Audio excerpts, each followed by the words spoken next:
जो सेवा करता है भक्तों की वो मेरा भक्त कहलाता है। तो अनुसुईया ने सेवा ले ली और संत ऋषि मुनि चले गए छोड़ के। अनुसुईया बंधुओं उस पेड़ के नीचे संतों की सेवा करने लगी। जो भी संत आते उनके साथ में सत्संग करती और उनकी सेवा करती। महाराज अनुसुईया को कोई संकोच ये नहीं था कि मैं सेवा क्यों करूं। चाय पानी दूध दही सेवा के रूप में करती होंगी। उस समय चाय तो नहीं थी, पर जो भी उपलब्ध होगा सेवा के रूप में वो सब अनुसुईया संतों को प्रदान कर रही हैं। आहार के रूप में, दुग्ध के रूप में, अन्न के रूप में, भोजन के रूप में। और कोई संत ज्यादा थक गए तो अनुसुईया उनके चरण दबाकर तेल लगाकर उनके शरीर के छाले फफोले चलते से जो हो गए उनको भी ठीक कर देती हैं। ऐसी सेवा का हल्ला मच गया पूरे जगत में, ऐसी सेवा का हल्ला मच गया पूरी जगत में। और आप समझ लीजिए ये बहुत अद्भुत सेवा है। परिक्रमा करने वालों की सेवा करो, तीर्थ करने वालों की सेवा करो, भजन करने वालों की सेवा अवश्य करो। भजन, तीर्थ यात्रा, परिक्रमा तीर्थ की, ऐसे प्राणियों की जल पान दूध भोजन की सेवा करिए। बड़ा गहन लाभ प्राप्त होगा आपको। बहुत शुभ पुण्य का काम है, ये करना चाहिए। अनुसुईया ने सेवा की, उसका फल क्या मिला वो मैं बताना चाहता हूँ। उसका फल ये मिला कि एक दिन नारद जी नर्मदा की परिक्रमा करने धरती पर आ गए। और परिक्रमा करते करते नारद जी अनुसुईया की वहां पहुंच गए जहां अनुसुईया सेवा कर रही थी। अनुसुईया जी को प्रणाम किया नारद जी ने। तो अनुसुईया ने आज एक महायज्ञ किया है।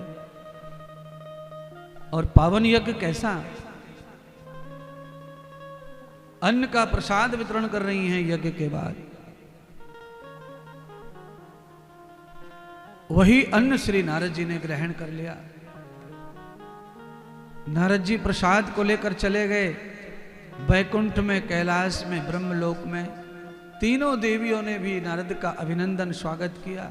हे पुत्र, माया लोक में जाकर आए हो, धरती लोक में जाकर आए हो और परिक्रमा करके आए हो नर्मदा जैसी तपस्वी नदी की। हमारा जीवन धन्य हो गया, हमारा जीवन धन्य हो गया आपकी तपस्या सेवा से।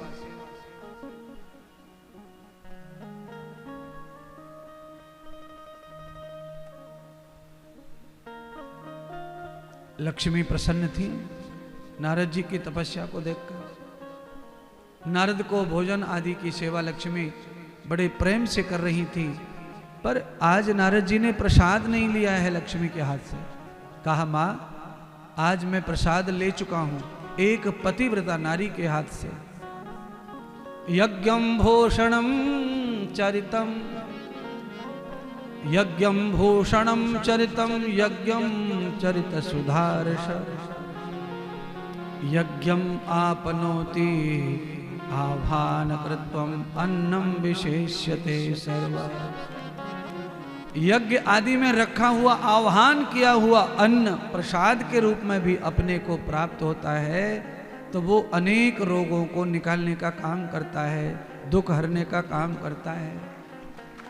इसीलिए यज्ञ का प्रसाद अवश्य ही ग्रहण करना चाहिए, चाहे न्योता न मिला हो यज्ञ में।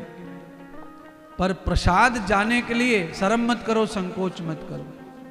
यज्ञ का प्रसाद मिले तो उसका संकोच नहीं करो, क्योंकि उससे आपके जीवन में अनेक बाधाएं रोग कटते हैं।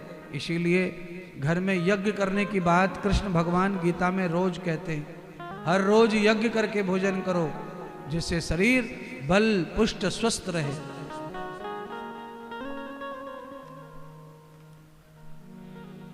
तीनों लोक में नारद घूम आए, सब देवियों ने स्वागत किया।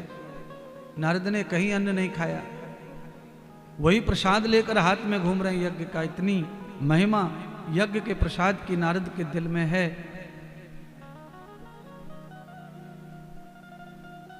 अंत में लक्ष्मी को ही लगा कि कुछ तो गड़बड़ है। ऐसा कभी नहीं हुआ कि नारद ने प्रसाद ना खाया हो, आज ऐसा क्यों कर रहा है? तो लक्ष्मी ने जानना चाहा कि कोई कारण है तो जाने तो सही। तो जाना तो नारद जी ने कहा, माता श्री, धरती पर परिक्रमा करने में 3 साल गुजरे और उन 3 सालों में एक ऐसी पवित्र नारी देखी जो नारी नर्मदा परिक्रमा में संतों की सेवा कर रही थी। उस संत सेवा को देखकर उस नारी के रूप में साक्षात नर्मदा व्यापक थी। माता नर्मदा का रूप मैंने उसमें देखा और वो यज्ञ करके प्रसाद बांट रही थी। मेरे हाथ में भी प्रसाद दिया, उसके हाथ से मिला हुआ प्रसाद अक्षय भंडार बन गया है। मैं रोज खा रहा हूं पर प्रसाद समाप्त नहीं हो रहा है। यही कारण है और कोई कारण नहीं है। जब से मैंने वो प्रसाद लिया है तब से मुझे सामान्य भोजन में कोई रुचि नहीं आ रही है। आपके भोजन में स्वाद नहीं आ रहा है मुझे।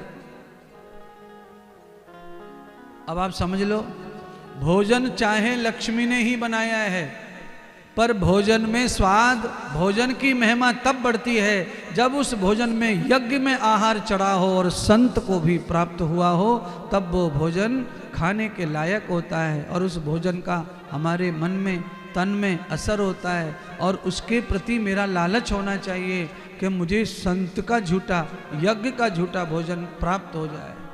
ये भाव हमेशा ही दिल में रहना चाहिए।